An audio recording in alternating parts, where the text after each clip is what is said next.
Hey guys, what's going on? This is Darryl Addison at Torpedopot.com, and I just wanted to show you, this is a swish chard, and I want to show you the freezing that's going on in the pot in some of the regions that we're in Pennsylvania.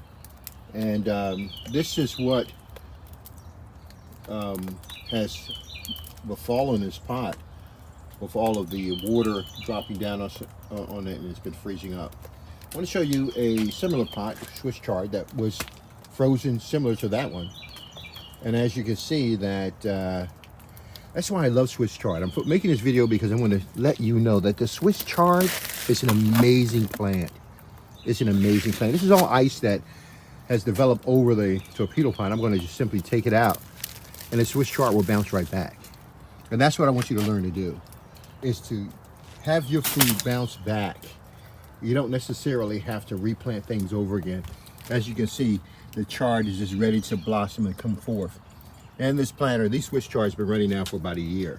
Okay? You'll be surprised at how many of your plants will run indefinitely. So all you do is cut the leaves off and eat it. Don't worry about this. What you're looking at right now, all of this will come back. Let's see, we can pull this up. Oh my God, it's frozen hard. Let's see how hard it's frozen. That's frozen. Now that's a frozen pot. Now that's what your swish chard is going through. But yet they're still very leafy. And they'll find a way. They'll find a way. Look at that.